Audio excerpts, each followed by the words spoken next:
Bom dia, Hare Krishna.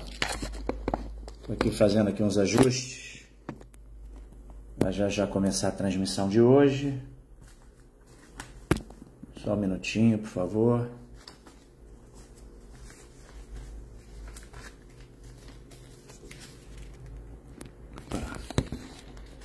Vocês vão se conectando. Pronto, agora tá. Ok. Oi, Andréia, bom dia, tudo bem? Bem-vinda aí hoje na nossa conexão aqui, a live da ISKCON Rio de Janeiro. Estou trazendo o Srimad Bhagavatam, como a gente faz todos os dias, não é isso? Às 8 horas da manhã, de segunda a sábado, Srimad Bhagavatam, e sábados, domingos, o Sri Chaitanya Charitamrita. Fala aí, Haridashana, reverências. Haridashana aqui mandando bom dia para todo mundo. Deixa eu conectar aqui também o nosso outro canal do Instagram.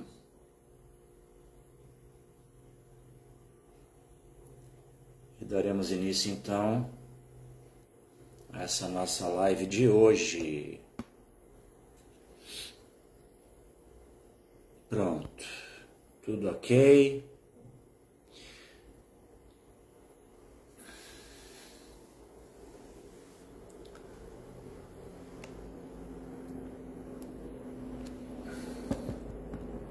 Estou conectado com vocês aqui pelo Facebook, também fazendo essa conexão pelo Instagram, ISKCON Rio.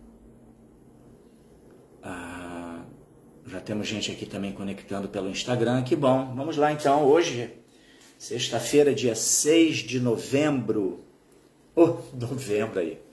6 de dezembro de 2024. A leitura é do Srimad Bhagavatam, terceiro canto, capítulo 14, ainda estamos no capítulo 14, que fala sobre a gravidez de Diti ao anoitecer. Eu vou ler os versos do 43 até o 46, tá bom? Om Namo Bhagavate Vasudevaya. Om Namo Bhagavate Vasudevaya. Om Namo Bhagavate Vasudevaya. Narayana Namaskritya Naranchaiva Narottamam Devim Saraswatim Vyasam Tato Jayanudiraye. Antes de se recitar este Srimad Bhagavatam, que é o verdadeiro meio de conquista, deve-se oferecer respeitosas reverências à suprema personalidade de Deus, Narayana, Anara Narayana Rishi, o ser humano supremo. A mãe Saraswati, deusa do conhecimento, da sabedoria. A Srila Vyasadeva, o compilador dos Vedas, e a Srila Prabhupada, o seu propagador. Jai, Srila Prabhupada. Então, começando aqui pelo começo, verso 43. Na Brahmadanda Dagdasya, na Bhuta Bayadasya cha, Narakascha Nugri Nanti, Yam Yam Yonin Asogataha. Então, tradução, palavra por palavra. Nunca, Brahmadanda, punição por um Brahmana, Dagdasya, daquele que é assim punido.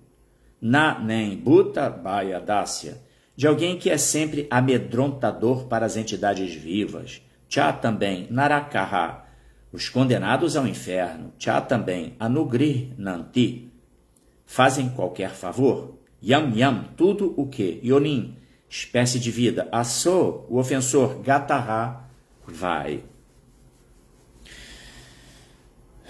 Vamos à tradução. Depois o significado, muito breve, um significado muito breve, dados por sua divina graça. Bhaktivedanta Swami Srila Prabhupada aqui, Jai Srila Prabhupada. Uma pessoa que é condenada por um Brahmana ou é sempre amedrontadora para outras entidades vivas, não é favorecida, nem por aqueles que já estão no inferno, nem por aqueles situados na espécie em que ela nasce.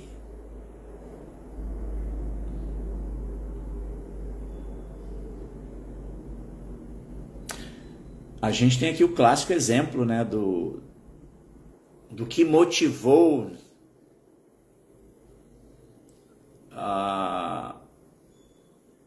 o retiro de Maharaj Parikshit, propiciando assim a narração do Srimad Bhagavatam por Shukadeva Goswami. O Srimad Bhagavatam se notabiliza por ser exatamente um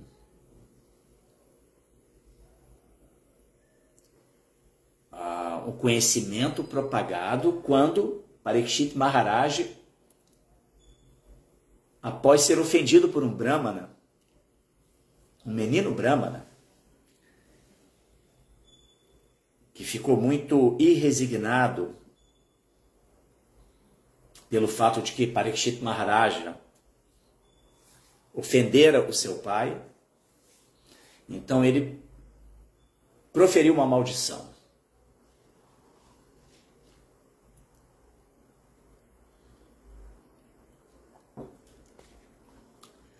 E essa maldição consistia no fato de que Parikshit Maharaj seria picado por uma serpente alada e em 7 dias abandonaria o corpo, morreria. Parikshit Maharaj era um rei soberano, tinha assim todos os recursos para criar antídotos para essa maldição que recebera. Mas ele aceitou.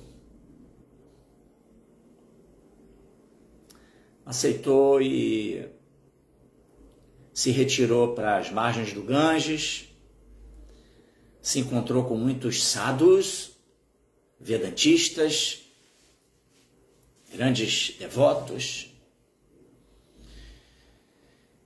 e foi indagar sobre o que ele deveria fazer nesses últimos 7 dias de existência aqui no plano de existência material. O que ele deveria fazer? O que uma pessoa deve fazer quando ela está ali com a morte premente, né? E aí surgiu Shukadeva Goswami, e então essa é a narração do Srimad Bhagavatam, vem a partir desse episódio. Então aqui Prabhupada menciona, né, uma pessoa que é condenada por um Brahmana,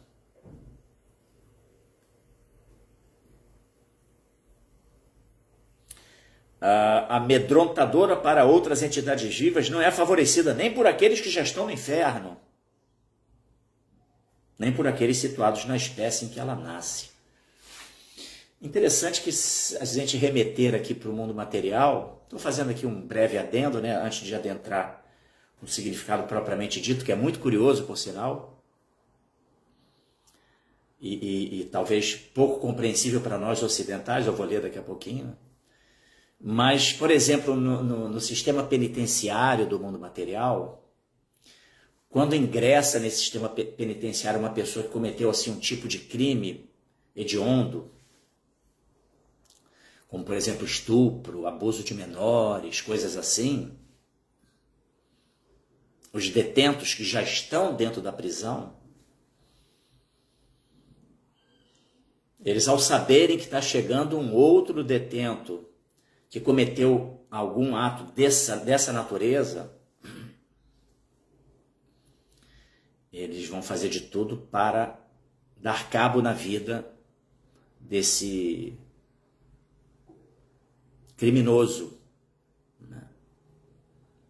Um estuprador, né? Ele, quando entra numa prisão, ele já está jurado de morte. Então esse verso está falando, né, uma pessoa que é condenada por um Brahmana ou é sempre amedrontadora para outras entidades vivas, não é favorecida nem por aqueles que já estão no inferno, ou seja, aqueles que já estão lá dentro do sistema penitenciário não aceitam uma pessoa que vem com uma bagagem desse tipo, entendeu? Faz uma correlação, não é verdade? E aí, no significado de Srila Prabhupada, vamos lá ler. Jai Srila Prabhupada. Um exemplo prático de espécie de vida condenada é o cão. Os cães são tão condenados que nunca mostram nenhuma compaixão por seus congêneres. Aí a gente vai falar assim, meu Deus, os cães tão bonitinhos, tão bonzinhos. Então é importante que a gente entenda que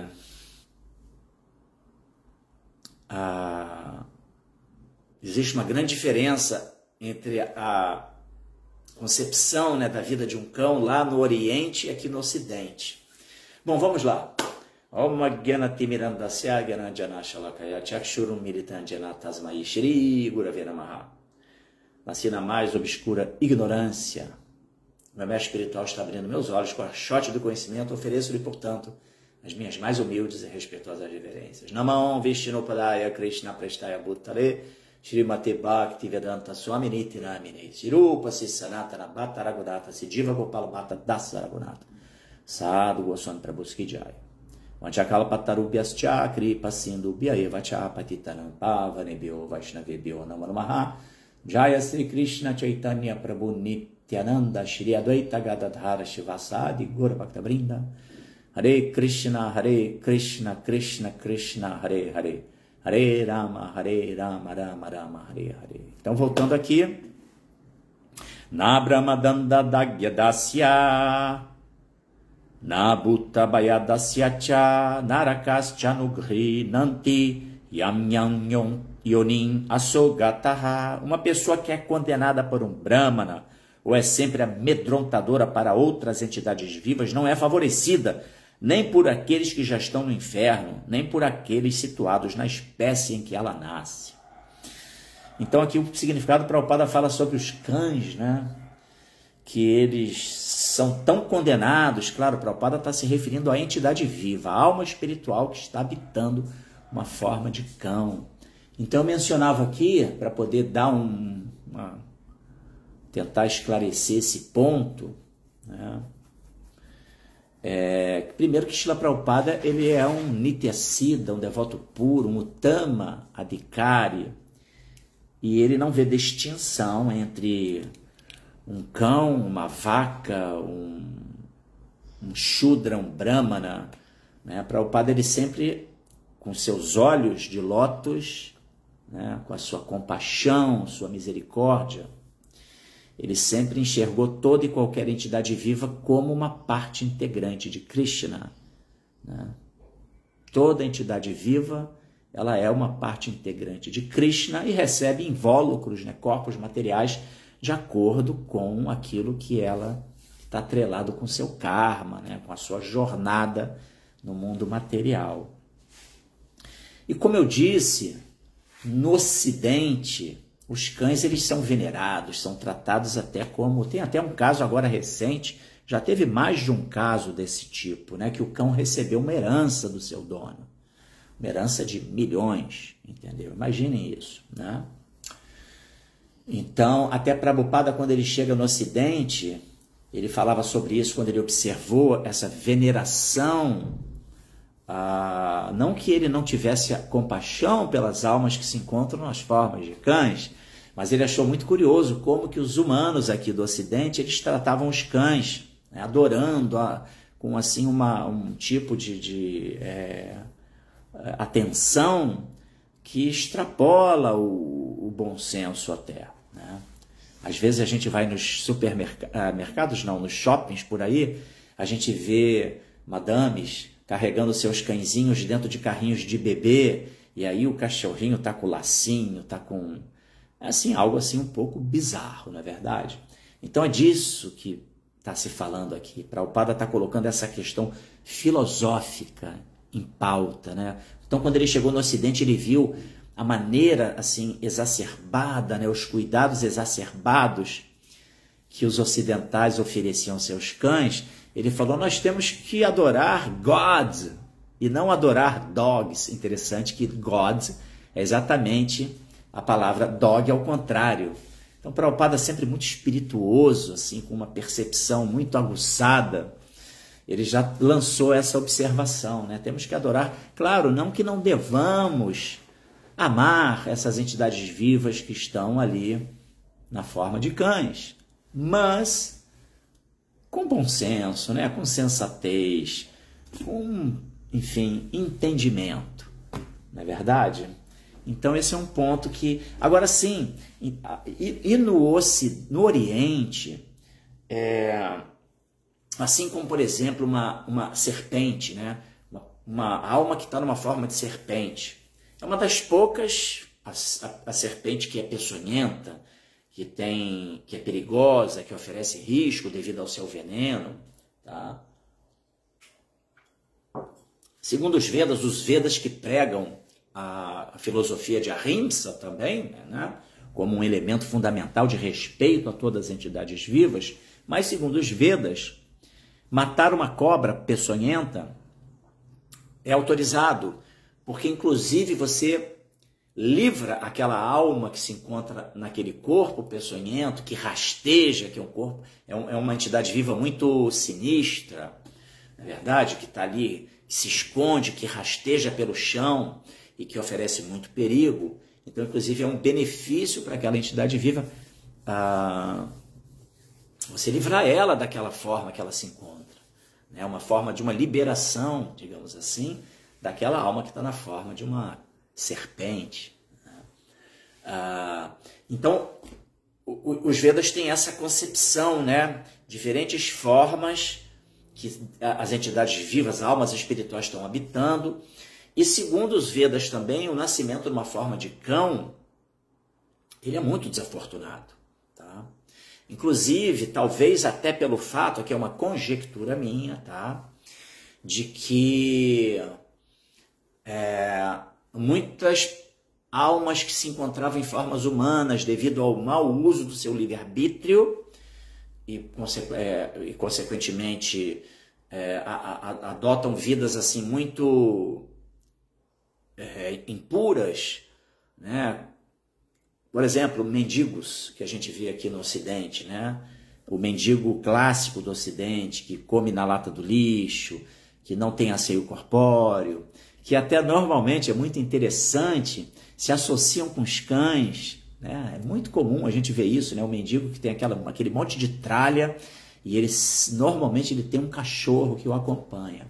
Então, uma vez vivendo nesse tipo de way of life, entendeu? Com esse tipo de conduta,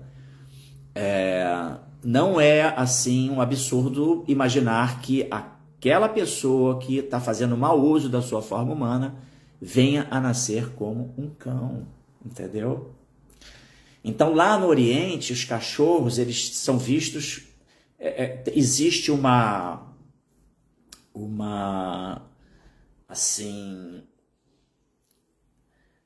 Os cães, as almas que se encontram em formas de cães, não são bem vistos, entendeu? Muito diferente do que aqui no Ocidente, né? Que os cães são tratados com uma pompa assim absurda. Muito melhor do que muitas crianças, não é verdade?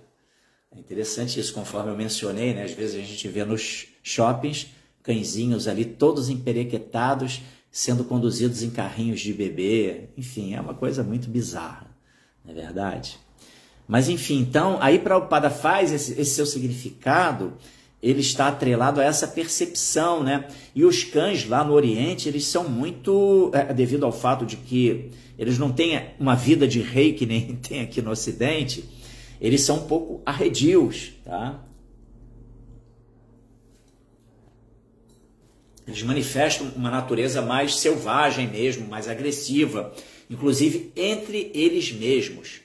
Por isso, Prabhupada faz aqui que os cães são tão condenados que nunca mostram nenhuma compaixão por seus congêneres. Tá? Então, acho que isso aqui dá uma aliviada, né, para se compreender melhor o que Prabhupada está querendo dizer. Ok? Mas, como eu disse, Srila Prabhupada, um Tamadikari, cheio de compaixão por todas as entidades vivas, sempre enxergando além do corpo e enxergando a alma que está dentro daquele corpo e, mais do que isso, a alma que está acompanhada de Paramatma. Então, enxergando todo o corpo, em última análise, como um templo de Deus. Ok? Eu vou para o verso seguinte, o verso 44 e 45, que é o seguinte: Kashyapa uvacha krita shokanuptapena sadhya pratyavamarshana bhagavati uru manacha bhave maya pichadarat putra saiva cha putranam bhavitaika satanmata gashanti jadyasa sudam bhagavadyasa samam. Eu vou ler direto a tradução, tá? Vou, enfim, pedir licença aqui para não ler a tradução palavra por palavra. São muitos, né? Um verso grande. E como eu tenho ainda outro verso para ler, o 46, que tem um significado maior, vamos tentar otimizar aqui o nosso tempo, beleza? Então, tradução dada por Sua Divina Graça, Bhaktivedanta Swami Srila Prabhupada Ki Jai. Fala aí, Léo Belo. Eu estou aqui no Srimad Bhagavatam Maharadasa. Estou aqui no Srimad Bhagavatam, terceiro canto, capítulo 14. Estou agora no verso 44 e 45, que é conjugado, tá? Fala Bhakta Márcio Claro, fala Otávio Daniel. Aqui o Haridarshana Gauravatar está assistindo, mas se encontra em manifesto ao orador. Fala aí, Gauravatara, tá na França, não é isso? Seja bem-vindo. Aqui tem mais gente. Ok, aqui Léo Belo para Burroots. Beleza. Tem outra turma aqui. Fala, Demas! Nós falamos agora mais cedo. E a Demas trouxe ali no particular uma questão bastante interessante que está alinhada à adoração às deidades, essa coisa do culto de imagens. Eu fiquei de dar uma resposta para ele no particular também. Mas talvez até aqui nessa leitura de hoje, em razão do último verso, eu possa fazer uma breve explanação sobre isso. Tá? Vamos ver se vai ser pertinente. Mas bom dia. Também a Finca La Fortuna, Colômbia. Marcelo Rebeque, ou Rebeche. Beleza. Vamos lá, seguindo aqui. Então, a tradução do verso 44, 45. O erudito Kashyapa disse, : por causa de tua lamentação, ele está falando para Diti, sua esposa, por causa de tua lamentação, penitência e deliberação adequada, e também por causa de tua fé inquebrantável na suprema personalidade de Deus e de tua adoração ao Senhor Shiva e a mim, um dos filhos, Pralada, de teu filho, Hiranyakashipu, será um devoto reconhecido do Senhor, e sua fama espalhar-se-á igualmente junto à da personalidade de Deus. Srila Prabhupada Ki Jai. Bom, só para dar uma contextualizada aqui nessa história, quem vem acompanhando as leituras diariamente já está antenado, está entendendo o que está se passando. Mas, basicamente, esse capítulo especificamente, ele trata muito sobre os cuidados que devemos ter com o uso da atividade sexual, devido ao fato que a atividade sexual, em última análise, tem como finalidade precípua, né, filosoficamente falando, e mesmo dentro do conceito de existência material, ela é a manutenção de espécies, procriação, na verdade. embora almas que se encontram em formas humanas utilizem essa atividade como uma forma recreativa, né, para desfrutar do prazer sensorial. E essa atividade, ela é deveras propagada como sendo assim, né? Quem tem vida sexual ativa é feliz, entendeu? Será que é isso mesmo? E até muitas vezes negligenciando o resultado natural, né? Evitando o resultado natural dessa atividade natural, né? Como Krishna fala, inclusive lá no Bhagavad Gita, eu sou o sexo dentro dos princípios da religião, entendeu? Olha só. Então, uma coisa é a utilização dessa atividade com consciência, dentro de princípios filosóficos, princípios divinos, e outra coisa é usar como forma recreativa, meramente para gratificação dos sentidos. Mas a questão é que essa atividade ela é muito assim fomentada como sendo a felicidade tem que ser quem tem vida sexual ativa, está diretamente ligado ao fato de que uma única atividade promove gratificação aos 5 sentidos grosseiros e ao 6º sentido, que é a mente, né? A mente sente, pensa e deseja. A gente já falou muito aqui sobre isso. São as funções da mente, a central dos sentidos: sentir, pensar e desejar. Então, a mente também ela se envolve nesse tipo de atividade, mirabolando, né, as situações eróticas, aquela coisa toda, enfim. E os sentidos, né, o tato, visão, paladar, olfato e audição, tudo mergulha, tudo fica ali completamente imerso numa única atividade, entendeu? Por isso é uma atividade tão concorrida em Kali Yuga, né? É tão assim considerada como sendo o objetivo da vida, a pessoa ter uma vida sexual ativa.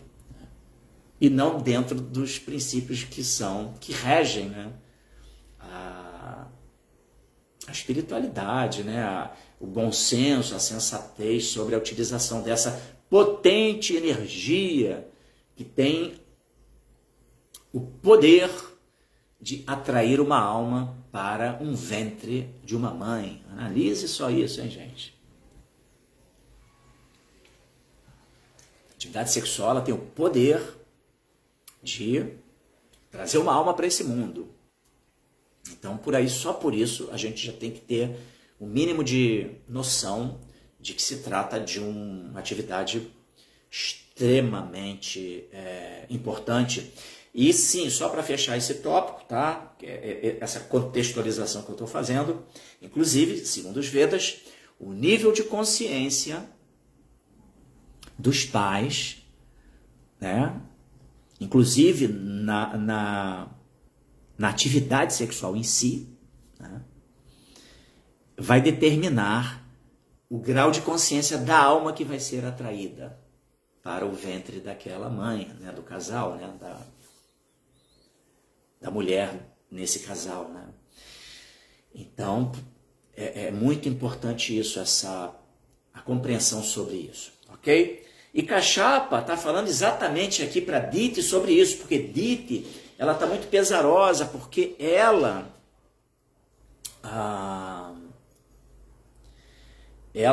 implorou a Kashyapa Muni que copulasse com ela num horário que não era um horário... Olha só, hein? Tem até a questão de os horários mais apropriados para a execução de uma atividade dessa natureza, atividade sexual, entendeu? Né? E porque Diti copulou com seu esposo Kashyapa ao anoitecer, no crepúsculo, né? Como está aqui, gravidez de Diti ao anoitecer. É um horário, segundo os Vedas, que não é auspicioso, tá? Porque é um horário que está abrindo as portas para seres fantasmagóricos, o cair do dia, né? A luz está indo embora. Assim como temos o Brahma Muhurta, que é aquele horário mais auspicioso, quando o sol está nascendo, né? Então, o que está acontecendo? Luz. E luz, o que significa? Claridade e a gente enxerga, né? A luz do conhecimento, na verdade, essa expressão assim tão interessante, né? Porque quando o dia nasce, a gente enxerga tudo, começa a enxergar as coisas todas, né? A gente enxerga absolutamente tudo, né? portanto, é um horário, o Sol em elevação, energeticamente falando, é um momento muito favorável, né? E já o Sol está se pondo, está vindo à noite, né? Aí, ou seja, a luz está indo embora. E aí é o momento que, segundo os Vedas, o Senhor Shiva, ele perambula, né? O Senhor Shiva, ok, é um Mahadeva, mas ele dá abrigo aos seres fantasmagóricos. Então, por isso, o Kashyapa, ele foi tentado por sua esposa, não que ela fosse assim promíscua exatamente, mas ela queria muito ter filho, entendeu? E não teve esse cuidado do horário. E isso aí, como o Senhor Shiva está passando por tudo que é lugar, chamou a atenção do Senhor Shiva, e aí ela ficou pesarosa porque ofendeu, consequentemente, um Vaishnava, né? Não era um horário para aquilo. Essa é a ideia aqui. E aí Kashyapa está falando para ela exatamente sobre a questão, né? Quem é que vai nascer no teu ventre, mulher, a partir de uma atividade sexual praticada nesse horário inauspicioso, né? Esse é o ponto que eu estou querendo me ater, né? Sobre os cuidados que se deve ter.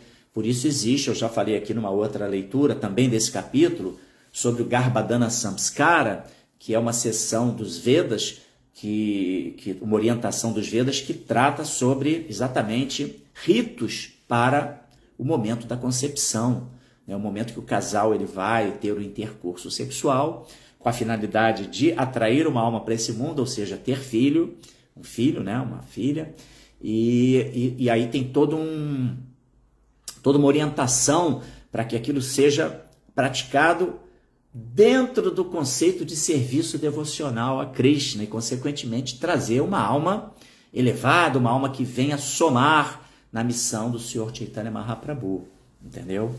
Então, Kashyapa está falando aqui que Diti estava se lamentando, olha, eu acabei que eu incorri nisso, eu fiquei assim, atentando você para que tivéssemos um intercurso sexual, e agora eu fiz tudo errado, eu ofendi o Senhor Shiva e coisa e tal. Mas aí o Kashyapa está apaziguando ela, né?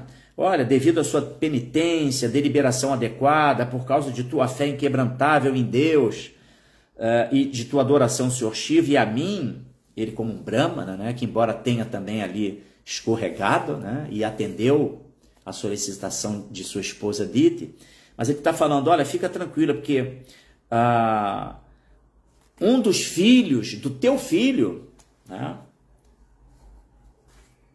Porque eles dão abertura para 2 demônios nascerem. Foi Hiranyakashipu e Hiranyaksha, né?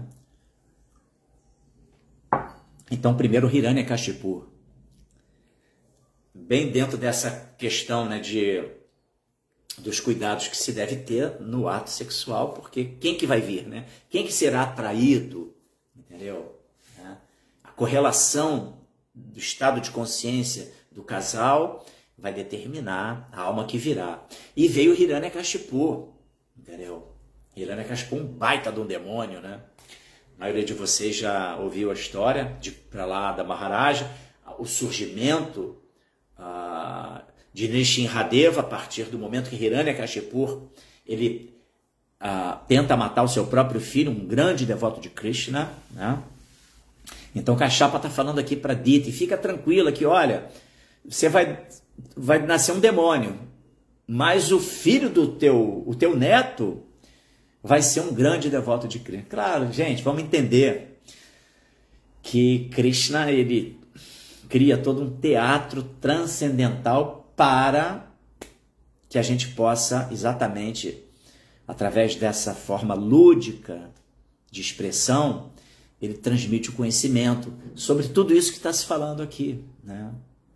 Cuidado na atividade sexual, correlação do nascimento de um filho, de grau de consciência atrelado ao grau de consciência do casal. Enfim, tudo isso tá correlacionado, né? O cuidado para não se ofender um devoto de Deus, entendeu? Mas enfim, então Krishna ele usa Krishna é um grande roteirista, além de ser sempre o protagonista, né? Nesse caso específico, ele aparece como quem? Como o Senhor Nrsimhadeva, metade homem, metade leão, e que vai salvar o seu devoto Prahlada Maharaja. Devido à devoção imaculada de Prahlada Maharaja, ele tem total proteção de Krishna na forma de Nrsimhadeva, essa forma exuberante, inusitada, maravilhosa de Nrsimhadeva, né? Então é isso, tá? Agora vamos ao último verso. Yogair hemeva durvarnam bhavaya shanti sadavaha nirvairadibir atmanam jachilan anuvartitum. Tradução e depois o significado dados por sua divina graça, Bhaktivedanta Swami Srila Prabhupada Ki Jai. Tradução. Opa, aqui o Otávio trouxe. Isso será nosso presente de final de semana, caso o senhor nos instrua sobre essa questão levantada pelo Prabhu a respeito da adoração às deidades. Haribol. Aí, Ademas, tá conectado aí? O Otávio aqui, inclusive, levantou essa bola, agora está me obrigando a tratar um pouco sobre esse assunto, né? Obrigando, estou falando de brincadeira, tá?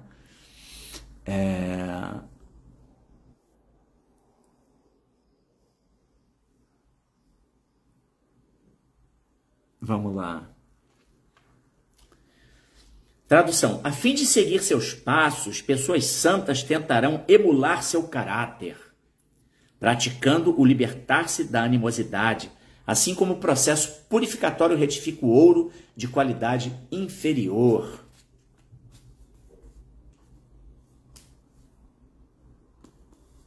Vamos ao significado de Srila Prabhupada.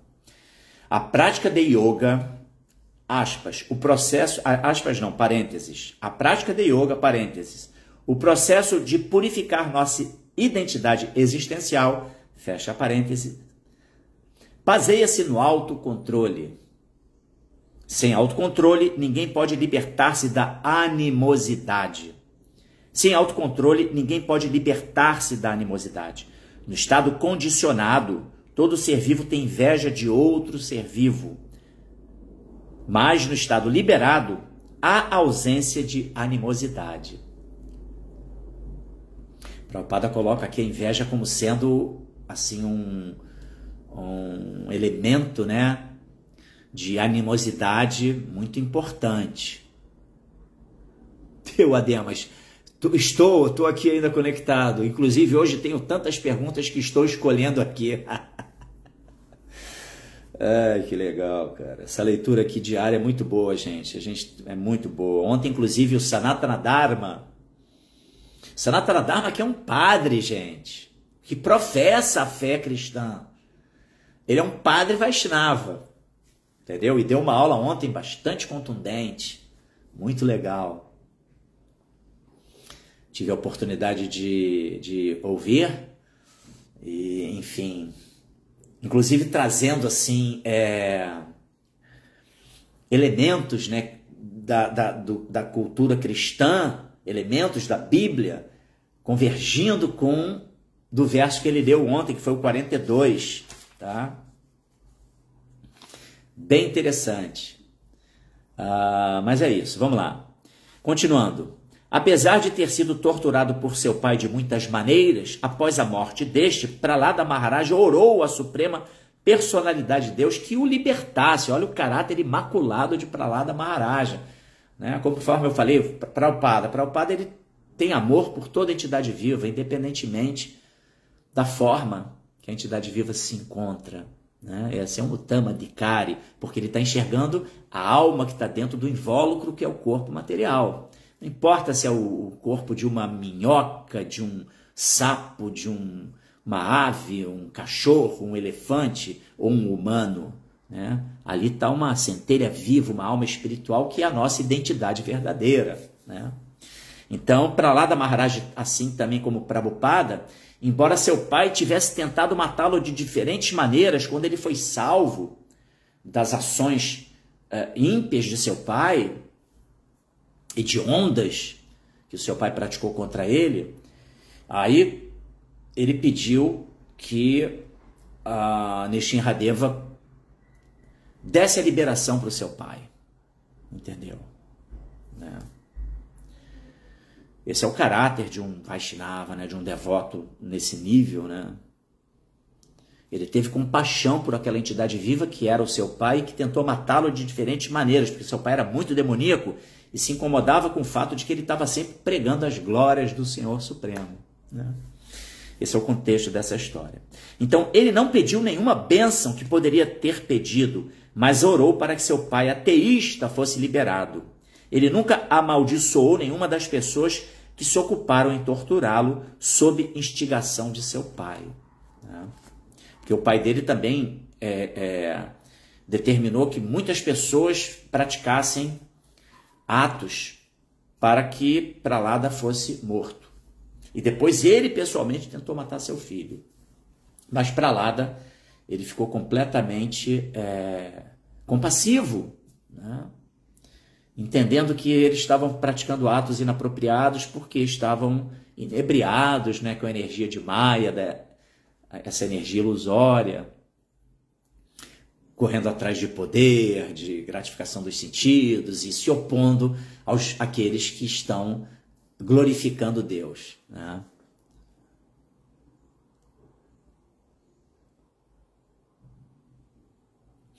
Ademas, vou chegar aí já nessa tua fala bacana aí que tá aí, tá?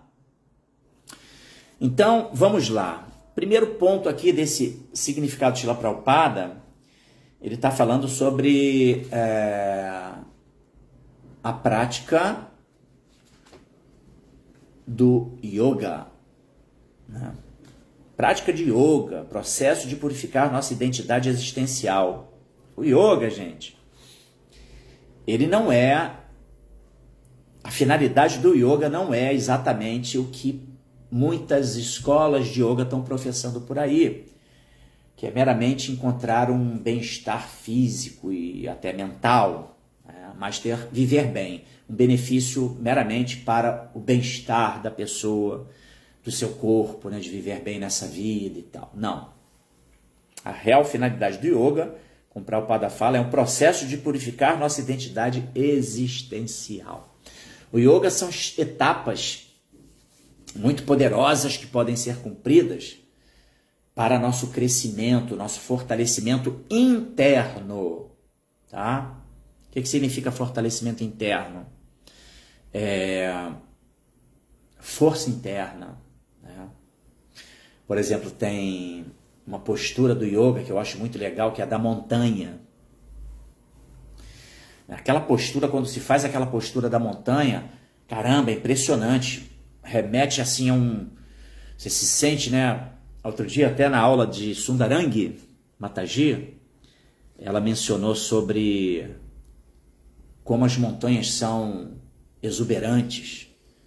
Eu até mencionei, é verdade, a gente quando contempla uma montanha, aquilo transmite assim uma imponência muito grande. E essa postura do yoga, ela traz também essa sensação de força, né? de estabilidade, né?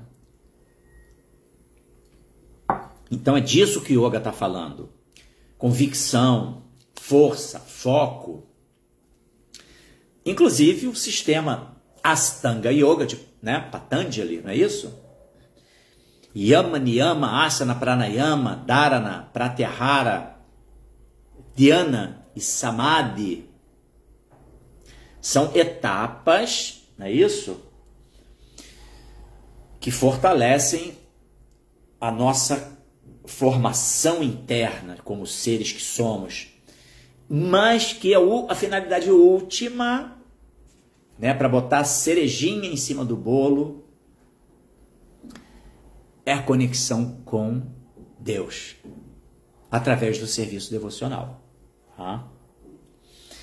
Todo o sistema de yoga, embora ele possa, hoje a gente observa isso, né? A maioria dos yogis praticam esse yoga, sistema do Hatha, do Ashtanga, enfim, eles não compreendem Deus como pessoa, eles entendem Deus como uma força, uma energia, então são impersonalistas e não remetem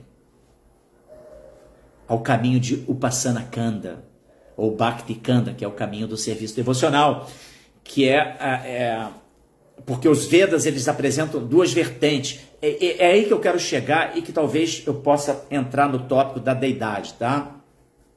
Vamos entender, gente, primeiro que o Srimad Bhagavatam, ele narra diferentes episódios ocorridos em diferentes eras, em diferentes planetas e universos. Entendeu? Tá tudo ali. Ele não tem uma ordem cronológica, tá? E aí você fala, poxa, mas ele fala sobre yoga, mas por que fala sobre yoga se Bhakti é que é o caminho, né? O processo de glorificação a Deus pessoa, a ação de atitudes amorosas, práticas em relação a Deus, e por que também isso não confunde? Entendamos o seguinte, Deus fala muitos idiomas, porque existem diferentes tipos de pessoas que estão vivendo no mundo material, com diferentes graus de consciência.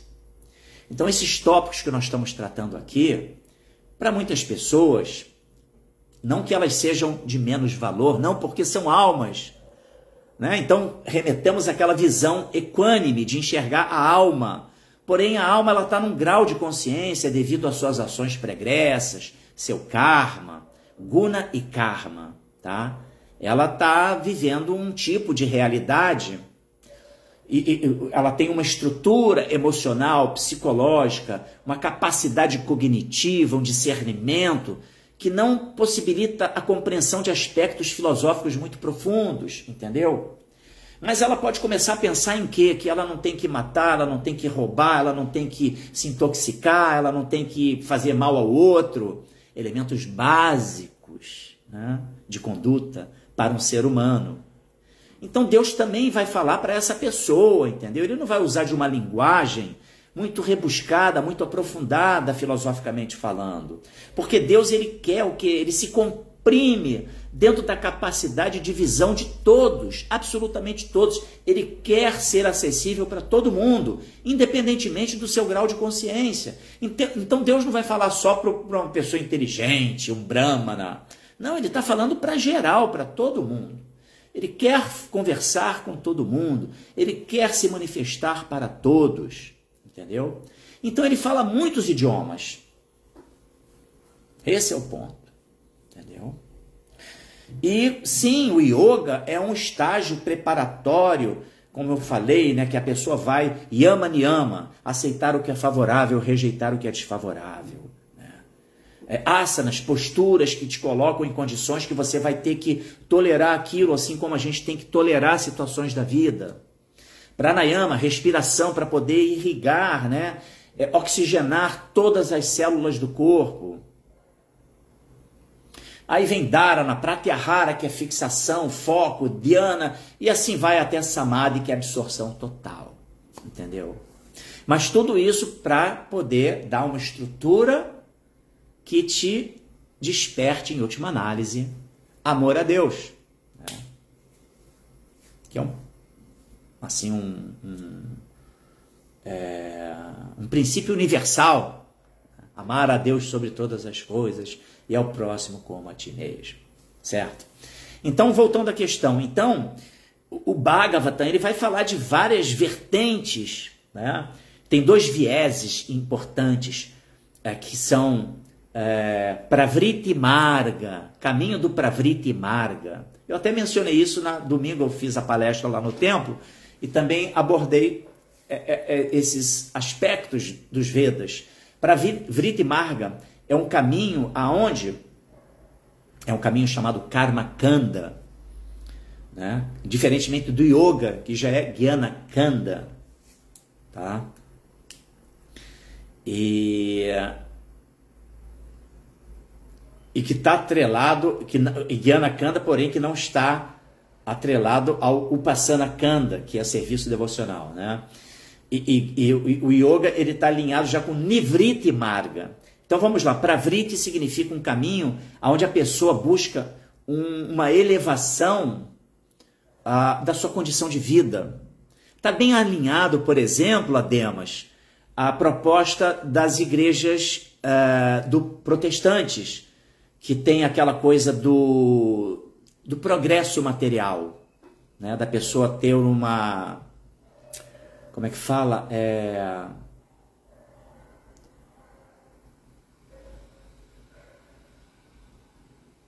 Aqui o Haridasha trouxe essa meta. Ishvara Pranidhana é proposto no próprio Yoga Sutra de Patanjali, tá?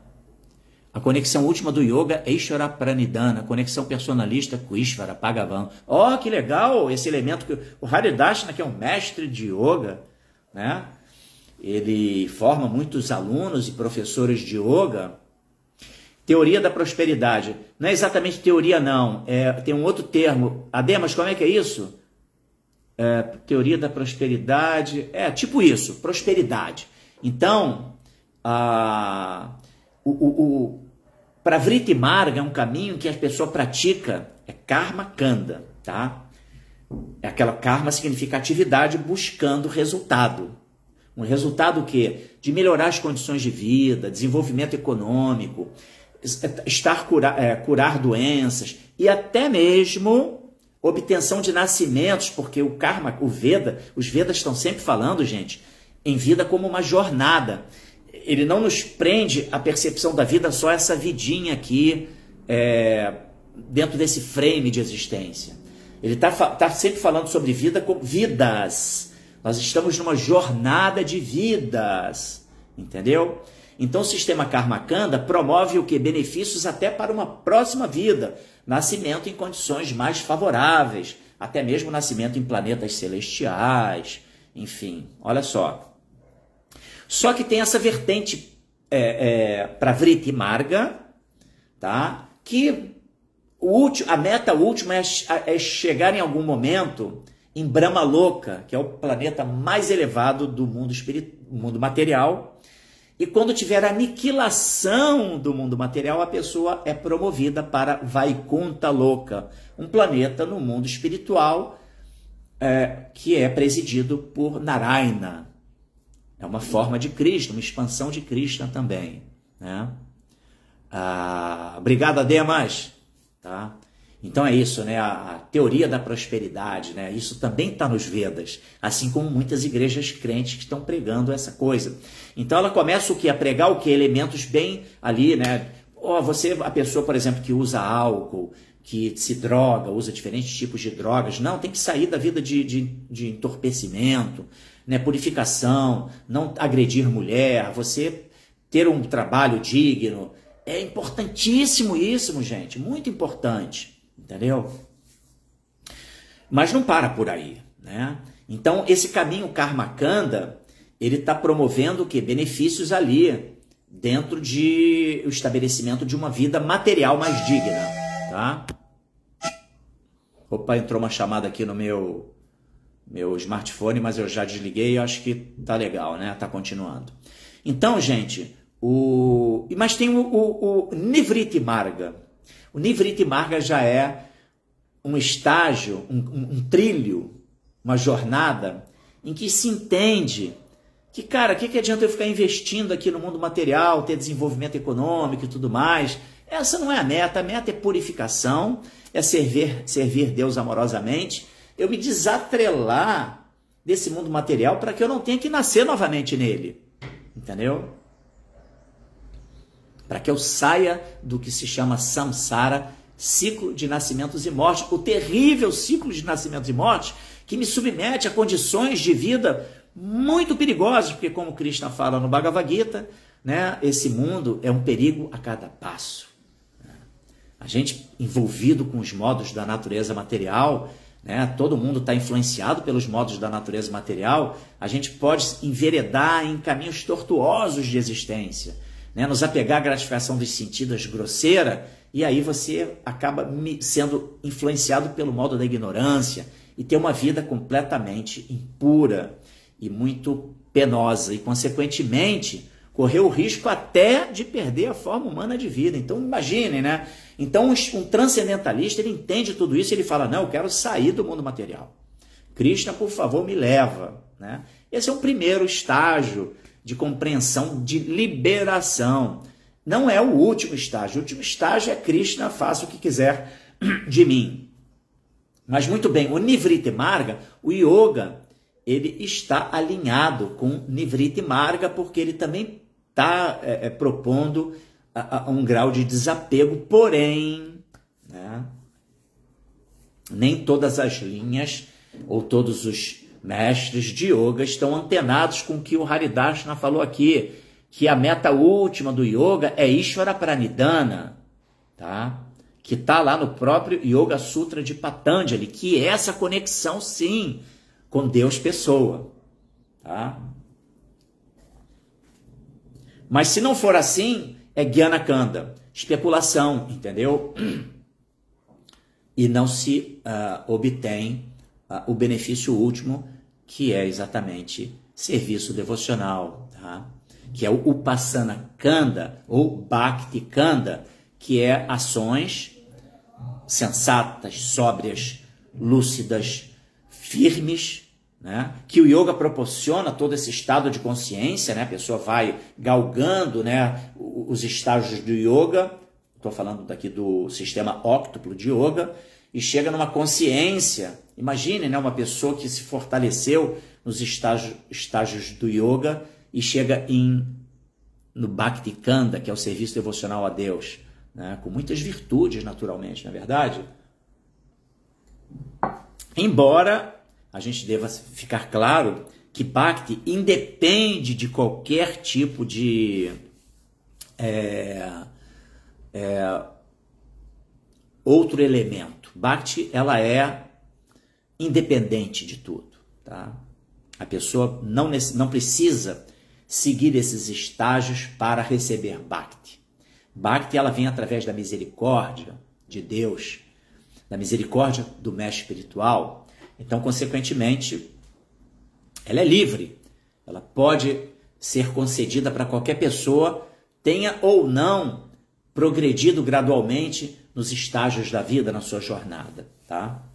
Então, vamos lá. E aí, quando se trata de Bhakti, de você enxergar que existe Deus pessoa, agora eu vou entrar na questão da deidade, tá, Demas? Tá? A gente usar a nossa visão para contemplar uma forma que remete não a um ídolo mundano, mas remete à suprema personalidade de Deus, você usar mais um sentido para a conexão com Deus, para você ancorar a sua fé, as suas convicções, para você fazer as suas orações, isso é autorizado, entendeu? Mas estamos falando não o conceito de pessoas adorar ídolos, entendeu? Isso, eu entendo isso como, por exemplo, a adoração que acontece no mundo material. As pessoas adoram, né? Porque a faculdade de adorar, ela é um elemento potente e importante, que é intrínseco à entidade viva, que tem essa natureza de adorar Deus, entendeu? Então, você adorar Deus usando um mecanismo para facilitar a sua conexão com Deus, segundo os Vedas, é autorizado, é positivo, entendeu? Eu vou te dar um exemplo aqui agora, vou dar um exemplo para vocês, que é quando a gente acessa o nosso smartphone, a nossa galeria de fotos. Antigamente eram as fotografias enfim, tinham aqueles estojinhos de fotografias, não é verdade? Aí você via as fotos lá que você tirou, por exemplo, com pessoas queridas que estão longe. Então, quando você usa visão, né, você se lembra da pessoa, minha mulher está viajando, estou com saudade dela, o meu filho está lá não sei aonde, estou com saudade dele. Aí, quando a gente pega uma foto desse ente querido, aquilo intensifica a nossa conexão com ele, traz as memórias, as lembranças, você vivifica o amor, entendeu? Então, as formas das deidades, elas têm exatamente essa mesma finalidade, intensificar através da contemplação, com a nossa visão, de uma forma, de uma estátua, é a chamada Murti, que remete à suprema personalidade de Deus. Então é mais um elemento de conexão, entendeu? De você usar os seus sentidos. Esse é o processo de Bhakti Yoga. Utilização de todos os sentidos a serviço do controlador dos sentidos, né? Sarvupadi Vinir Bhuktan Tat Paratana Nirmalan, Rishikena Rishikesha, Sevanan Bhakti Ruchate. O estado mais elevado de Bhakti, de amor a Deus, de serviço devocional a Deus, é aquele no qual você usa, né, Rishikena Rishikesha, Tat Paratena Nirmalan, Rishikena Rishikesha. Você usa os seus sentidos a serviço do controlador dos sentidos, que é Deus. Entendeu? Ou seja, em vez da gente usar os sentidos para o nosso prazer, o prazer sensorial, a gente trabalha para Deus, para servir Deus, para dar prazer a Ele. Isso é o princípio básico de Bhakti, né? Então, você usar a visão para contemplar uma forma que está remetendo a Deus, entendeu? Que está atrelado, conectado com os valores e princípios divinos de Deus, você está usando mais um sentido para essa conexão. Então, é autorizado. E repito, é como a gente contemplar uma foto de um ente querido que está distante. Aquilo vivifica o nosso amor por aquela pessoa, traz as lembranças dos relacionamentos estabelecidos com aquela pessoa, entendeu? Então, daí a importância das deidades. Mas entenda o seguinte, os Vedas falam que o Uttamadhikari, ele não precisa da adoração às deidades, porque ele já está vendo Deus em tudo o tempo todo. Então, entenda que a deidade é um elemento que permite maior conexão. Mas quando se atinge um estágio de Uttamadhikari, não se precisa de nenhum outro tipo de elemento, de aparato, porque você já está enxergando Deus o tempo todo em tudo, entendeu? Mas é autorizado sim como um elemento de conexão, entendeu? Agora, não está se adorando qualquer imagem, está se adorando uma imagem de Deus como pessoa, entendeu? Ali tem essa conexão, tá bom? Então,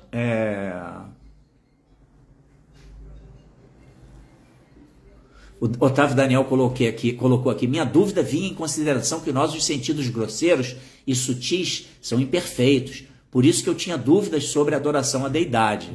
Bom, espero que tenha se esclarecido isso. Mas voltando ao ponto, os Vedas, eles trazem vários sistemas que se adequam a diferentes pessoas em diferentes graus de consciência. Mas, em última análise, para a gente poder chegar num momento que a gente ame a Deus, amar a Deus sobre todas as coisas, né? E esse amor, gente, tem que ser através de atitude amorosa, iniciativa, empreendimento, né? Porque amor se caracteriza como sendo ação amorosa, não meramente sentimento amoroso. Ok? Então, já estamos aqui no horário avançado, 9 horas e 8 minutos. Deixa eu ver aqui outros comentários, porventura, que possam ter surgido e que eu não tenha conseguido acompanhar. Tá? Fala aí, Márcio Claro, eu já tinha me reportado a você. O Otávio trouxe aqui essa questão interessante.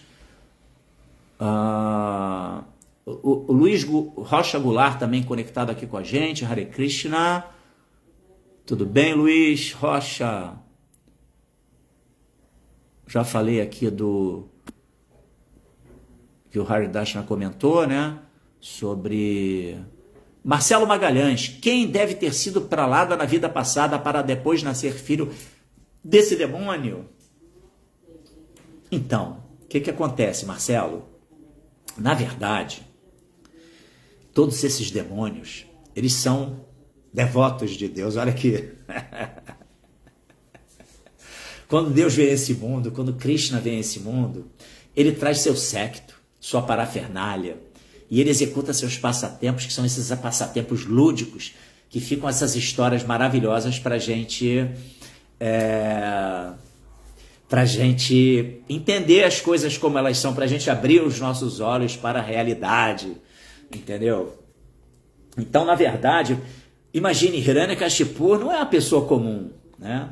Eles eram, na verdade, Hiranyaksha e Hiranyakashipu, eles eram Jaya e Vijaya, os porteiros de Vaikunta, e que foram amaldiçoados pelos 4 Kumaras. E aí eles tinham que escolher nascer não sei quantas vidas no mundo material, como humanos, acho que 7, se eu não me engano, ou 3 como demônios. Eles falaram 3 como demônio, porque eu não quero ficar nascendo no material muitas vezes. Eles aceitaram uma maldição e vieram nascer então como demônios. Aí são Ravana e Kumbhakarna, não é isso? Hiranyaksha, Hiranyakashipu, Hiranyaksha, e também como do Passatempo Chaitanya Mahaprabhu, me fugiu agora o nome deles, tá? Enfim. Então, Marcelo, voltando à questão, Krishna, imagine ser morto diretamente pela Suprema Personalidade de Deus. Isso não é para qualquer um. Krishna pessoalmente tirar a vida de uma pessoa, entendeu? O que acontece com essa pessoa? Automaticamente ela está liberada no mundo espiritual, porque Krishna pessoalmente foi cuidar dela, entendeu? Então, não é o sistema kármico das almas condicionadas. Essas almas, eles nascem nessas circunstâncias, tudo por arranjo de Krishna. Tudo para que aconteça, em última análise, o passatempo maravilhoso em que Krishna deixa o seu legado, os seus ensinamentos. Entendeu? Então, Prahlada Maharaj é um devoto puro, né? E nasce nessa condição para poder exatamente protagonizar ali aquele episódio. Aí vem o seu pai, tenta matá-lo e surge Nrsimhadeva. Então está tudo atrelado com esse teatro transcendental de Krishna. Beleza? Opa, Demas trouxe aqui um outro comentário. Deixa eu voltar um pouquinho aqui para ver se eu não perdi muita coisa. Caramba, tem bastante coisa. O Ademas falou aqui: eu me apego muito à nossa criação, que acho importante sobre a nossa procriação, que hoje são feitas totalmente fora da realidade. Se procria por heranças e manter a família sempre rica, mas sem amor. É verdade, né? Muita ilusão, né? Muita ilusão. As pessoas não estão entendendo, né, que a vida, ela é uma jornada, que ela se destina ao autoaperfeiçoamento, autoconhecimento, para, exatamente como o Prabhupada menciona, né, purificar nossa identidade existencial, entendermos-nos como almas, né, outro patamar. Aí ele fala aqui: eu me apego muito, tal, e assim vem a prole doente, cheia de luxúrias, entregue cada vez mais fora do amor de Deus. Ademas, tu falou agora exatamente uma verdade que está contida lá no Bhagavad Gita, que menciona-se que um dos problemas graves de Kali Yuga é a prole indesejada, entendeu? Filhos que estão nascendo de relacionamentos em que os pais não estavam assim realmente ali desejosos de procriar, tá? E aí, consequentemente, qual é o grau de consciência dessa entidade viva, entendeu? E mais, tá? Se nós pegarmos lá no Upadeshamrita, que é o néctar da instrução, tem um verso que fala que ninguém deve ser pai se não tiver a capacidade de liberar o seu filho do ciclo de nascimentos e morte. Olha quão grave é essa afirmação, né? Ou seja, por quê? Porque tudo está linkado com o princípio de conectarmos-nos com Deus, a nós e aqueles que a gente traz para esse mundo como sendo nossos filhos, entendeu? Tudo está linkado com isso. Então, sem dúvida, a prole indesejada é um dos grandes problemas de Kali Yuga. Parabéns, Ademas, você está muito conectado, hein, irmão? Esse pastor aí que você acompanha, ó, vou te falar, hein? O cara é fera. O Ademas aqui confirmando a sua frase sobre a igreja protestante. Só confirmei, ok? Claro, perfeitamente entendido, né? Muito obrigado, que bom, muito maneiro esse entendimento. A questão da deidade, né, Ademas? Que bom que você... Vamos lá, Ademas também aqui. Eu entendo como Lúcifer, que era um anjo de luz, mas que se perdeu por querer ter mais poder que Deus. Aí foi jogado às trevas e hoje é um demônio. É uma correlação totalmente pertinente, né? Totalmente pertinente. Os demônios, segundo os Vedas, são aqueles que estão tentando desfrutar do mundo, se colocar, em última análise, na condição de controladores de tudo, serem os Bhoktarans, né? Desfrutadores. E não, a gente não pode querer ser desfrutador de nada. Eles querem roubar a propriedade de Deus, porque tudo pertence a Deus, entendeu? Deus é o criador de tudo. Querem se assenhorear, né? Se apropriar daquilo que não lhes pertence para serem poderosos e desfrutar, né? Então, o contexto de demônio, segundo os Vedas, é aquele materialista grosseiro, entendeu? Que está perdido aí nessa existência material, tentando tirar o prazer de tudo, mentalidade hedonista, e muitas vezes passando por cima dos outros, não está interessado em ter cuidado, empatia, né? Ele quer a todo custo obter poder para desfrutar desse mundo, entendeu? E aí muitas vezes acaba ingressando numa densa existência, né? Bastante assim, escura, né? Uma existência muito desafortunada, tá? E aqui, Varnashankara, exatamente, progenie indesejada. Shishupala e Dantavakra também, as últimas encarnações de Jai Vijaya. É isso aí. Ah, porque fala-se também sobre Jagai Madai, né? Jagai Madai como sendo também, porque aí seriam 4, entendeu? Mas se eu não me engano são 3, né? Enfim, Ravana e Kumbhakarna, Hiranyakashipu, Hiranyaksha, Shishupala e Dantavakra. Agora eu não tenho certeza se Jai e Vijaya, que são aqueles do passatempo de Chaitanya Mahaprabhu, né, que Nityananda foi agredido por esses 2 loucos desvairados. E, enfim, mas vamos lá. Conexão.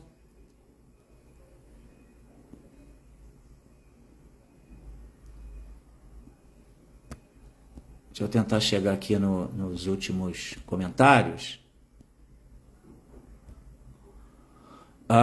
Jagai e Madai não são, né? Ok, perfeito. Varnashankara, ok, acho que ficamos... Todo mundo já se pronunciou.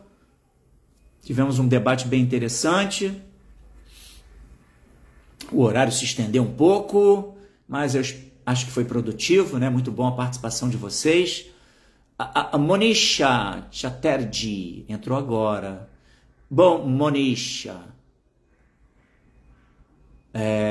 fica gravado, né, no nosso Instagram e também no Facebook, e depois vai para o nosso YouTube. Inclusive, gente, entra lá no YouTube, faz aquela coisa da inscrição, né? ISKCON Rio Bhakti Center, para você poder também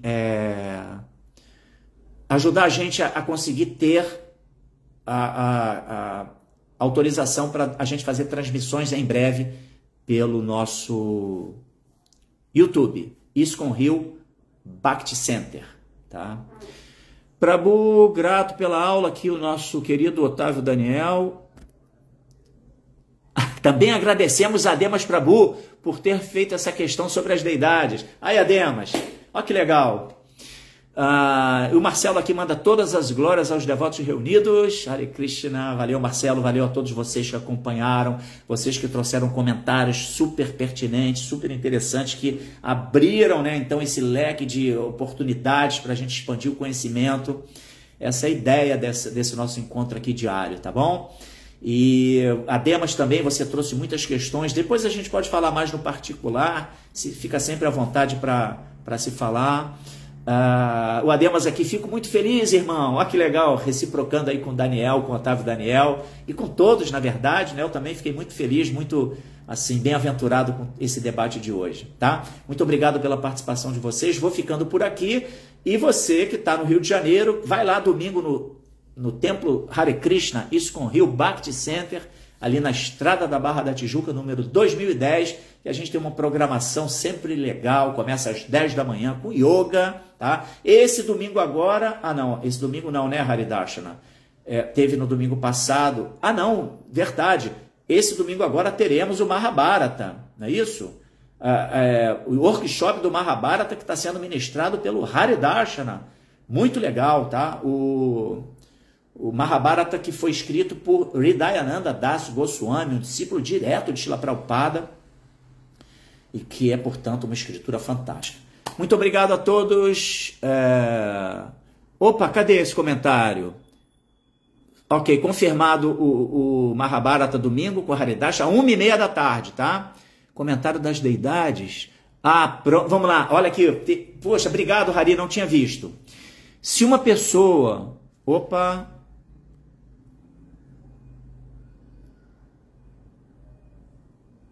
Se uma pessoa... Pô, perdi. É porque aqui no Face...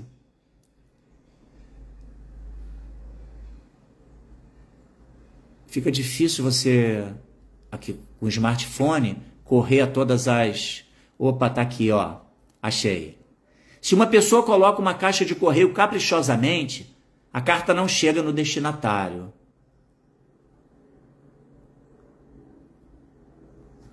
Pois não é reconhecida pela central dos correios. A deidade não pode ser colocada caprichosamente. Ela tem que ser legitimada pelos shastras. Só assim Deus aceita entrar na deidade. Ah, sim! Esse detalhe realmente é importante. Só para fechar essa nossa leitura de hoje, tem que ter um endereçamento, né? Você pega uma carta e não endereça ela a ninguém, como é que o correio não vai saber para onde mandar? Não é verdade? Não adianta você escrever toda a carta lá dentro, dirigida a uma pessoa, se você não está ali dizendo para onde você quer que ela seja enviada, para onde você está direcionando essa carta, né? Mas o sistema de adoração à deidade depende de que Deus aceite habitar a forma da deidade. Um detalhe também, Deus está em tudo, gente. Entendeu? Então, por exemplo, quando a gente contempla a natureza material, a gente pode enxergar Deus na natureza material, numa árvore, na vegetação, nos animais, no sol que nasce, no sol que se põe, nas nuvens, né? Deus está em tudo, entendeu? Então, a forma da deidade, ela tem ainda, mais um elemento que precisa da aceitação do Senhor Supremo, e ele passa, então, a estar ali dentro daquela forma, aceitando aquela forma como um veículo de conexão, tá? De adoração e de uso da nossa visão para firmar ainda mais os nossos sentidos a serviço do controlador dos sentidos. Lá Prabhupada Ki Jai, muito bom. O Otávio colocou aqui 5 como devotos puros ou 3 como demônios, que foi a maldição, né? Preferiram como demônios porque viver nessa plataforma material é infernal. Obrigado, Otávio, também por esse seu comentário, mais esse comentário. Bom final de semana para todos vocês. Vou ficando por aqui. Hare Krishna, Srila Prabhupada Ki Jai. Muito obrigado.